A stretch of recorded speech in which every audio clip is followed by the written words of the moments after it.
मैं निरंतर बूथ योद्धा और बूथ सखी के माध्यम से हमने सभी साथियों से आग्रह किया, जो लोग स्वर्गीय चौधरी देवीलाल जी जब यहाँ से सांसद रहे उस समय जुड़े, कुछ कारणवश हुआ उनने किसी और दल में जाने का काम किया, आज उनको वापस जनसंपर्क के माध्यम से हम जोड़े और संगठन में जल्द से जल्द वापस लाने का काम करें। आज उस सोच से जुड़े हर व्यक्ति के अंदर ये ऊर्जा है कि वो अकेला 100 कार्यकर्ताओं जितना काम कर सकता है और हमारा लक्ष्य प्राथमिक तौर पर है कि उस टीम को या उनके परिवारों को हम जल्द से जल्द जोड़ने का बड़ी मात्रा में काम करें। इसमें अंदर बूथ सखी में भी और बूथ योद्धा में भी कार्यकर्ताओं ने जिम्मेवारी निभाई भी है। 70% काम बूथ योद्धा का युवाओं ने पूरा भी सोनीपत जिले में किया है और मैं मानता हूँ लोकसभा से पहले एक नई फौज युवा पीढ़ी की हमारे सीट में खड़ी। पटवारियों से भी जनता का अभी तक आ चुकी है। ऑलरेडी हमारी 2 चरण की बात हो चुकी है। उनके एक एग्जामिनेशन का इशू था,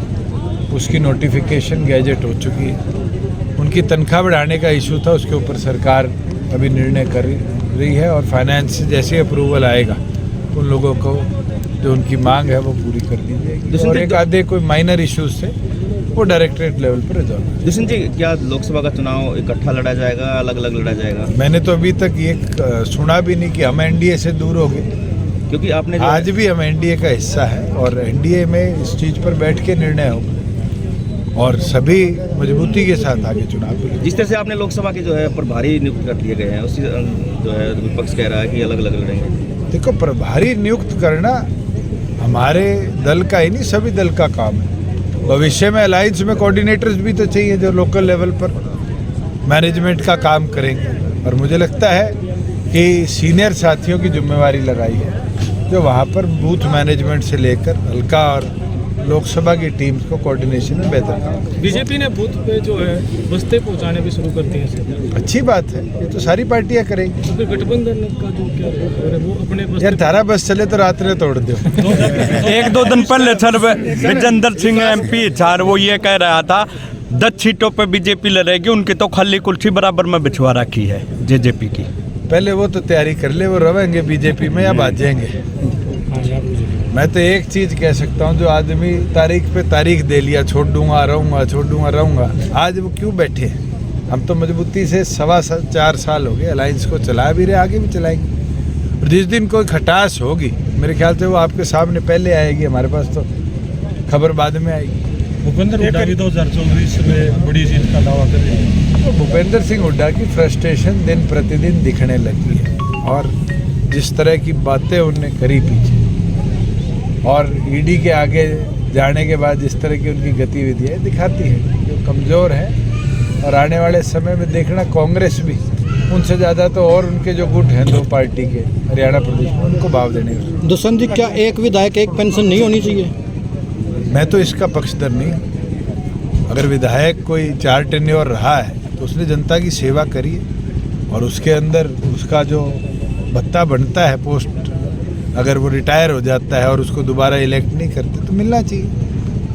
आज के दिन मुझे लगता है देश के अंदर एक पंजाब को छोड़ के किसी प्रदेश में भी ये लागू नहीं। या तो हमारे विधायकों का टेन्योर भी IAS अफसरों जितना हो कि वो IAS अफसर जिस दिन सिलेक्ट होता है और 58 पे या 60 पे रिटायर होता है, और आजकल तो बड़ा अच्छा है विधायक की तो बेचारे की कोई वैल्यू नहीं है। जज और IAS अफसर तो सारे पोस्ट रिटायरमेंट भी पोस्टिंग ले लेते हैं 5-5, 7-7 सालों में।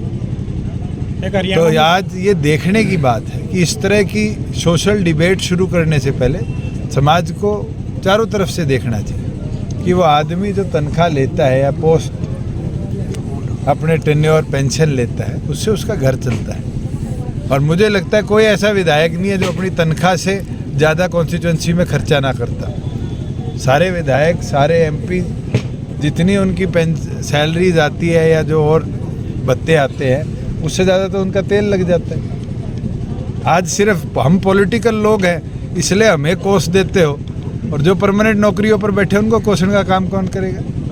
एक हरियाणा में रोडों से रेलवे फाटक मुक्त बनाने का योजना की सर आपकी, उसका क्या रहा? बिल्कुल, हमने 2/3 फ्लाईओवर्स का काम या तो कंप्लीट हो चुका, अंडर कंस्ट्रक्शन है और 1/3 का जो काम है लगभग 54 है जिनकी हमारी तरफ से अप्रूवल जा चुकी, रेलवे की तरफ से GAD जो ड्राइंग आती है वो जैसे ही आएगी हम उनका टेंडर इशू कर देंगे। हरियाणा में भी 2 फ्लाईओवर जितने हैं हरियाणा प्रदेश में MDR, ODR और स्टेट हाईवेज पे फाटक मुक्त पूरी तौर पर हम कर देंगे और मुझे पूरा विश्वास है कि इस वर्ष के अंदर उनके टेंडर हो जाएंगे और अगले वर्ष तक हरियाणा फाटक मुक्त। दुष्यंत जी, जिस तरह से आप कह रहे हैं कि हाईवे बने हैं, आप जिस रोड से आए हैं वो भी टूटा पड़ा है और पूरे ये मार्केटिंग बोर्ड का ही सड़क है और मैंने अभी भाषण में भी कहा है कि कंसर्न डिपार्टमेंट, क्योंकि मार्केटिंग बोर्ड के पास किसान आंदोलन के बाद फंड्स की कटौती हुई थी क्योंकि 1% टोटल कर दिया गया था और उनको 2% की बजाय आधा % मिलता था।